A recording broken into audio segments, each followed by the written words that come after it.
رحت الهايبر بقى النهارده، وعملت حته خناقه هناك مهوله. واتخانقت بقى وقالوا لي ممنوع التصوير، بس على مين انا صورت.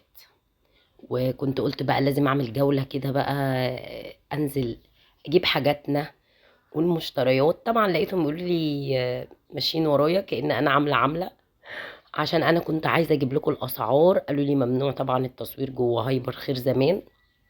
وقعدت بقى طبعا ما سألتش فيهم. خدت الموبايل بتاعي وفضلت بقى اتجول زي ما انتوا شايفين كده. عايزه كنت اجيب لكم الاسعار والحاجات اللي هناك، ما عرفتش. حاولت ان انا اتكلم معاهم ما رضيوش. طبعا انا كده كنت لسه داخله، وقلت بقى اتجول في المكان شويه، وكنت بقى عايزه اجيب لكم اسعار كل حاجه، كانوا منزلين عروض بس ما رضيوش بقى يخلوني اجيب الاسعار الحاجات. وهنا كنت جره البتاعه دي، مش عارفه انا جريتها ليه. قلت بقى ان انا هشتري حاجات، واشتريت الحاجات يا جماعة والله، والاسعار كانت جميلة بتاعتهم قوي. حتى كانوا عاملين عروض على يميش رمضان والحاجات دي. بس هما ما ادونيش وما اتاحوليش الفرصة ان انا اوريكم بقى الحاجات الحلوة. بس طبعا انا حبيت بردك اشارك كل اللي حصل معايا ايه. ما رضيوش يخليني اصور. وقعدت بقى دخلت جوه شوية، لقيت جبن ولقيت البان ولقيت حاجات عليها عروض جميلة قوي. كان البان اللي هي بالهنا والحاجات ديت كانت عليها عروض جميلة قوي. ابتديت بقى ان انا اجيب بقى واحط معاكم كده. طب يا جماعة بكام الاسعار؟ قالوا لي كيس بالهنا كان عامل حوالي 12 جنيه. في العرض كان عامل 10. قلت لهم حلوة قوي يعني، جميل. حقيقي كانت اسعار كانت حلوة قوي، بس انا ما عرفتش ان انا اخد الكادر كامل. ده بقى اللي قدرت اجمعه. وجيت هنا بقى عند اليميش، وقفت كده قلت انا عايزه اشتري يميش تاني رمضان، عايزه جو رمضان يرجع تاني. بس كل سنه وانتم طيبين بقى، خلاص احنا بقى نجهز للعيد الكبير والحاجات بقى اللي هنعملها ان شاء الله.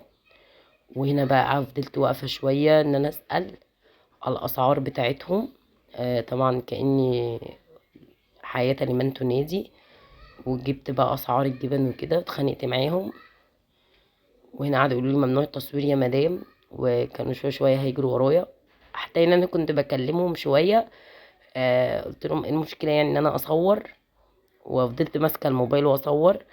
وقلت بقى اجيب لكم اسعار الزيتون والحاجات ديت. بصراحه يا جماعه اقول لكم على حاجه، هو المكان ممتاز جدا. بس انا مش عارفه ليه هم مانعين التصوير. يعني انا مش فاهمه ليه في الهايبرات. طب ما احنا بننزل وبنتعب عشان نصور ونقدر ان احنا نقدم يعني حاجه للمشاهدين بتوعنا.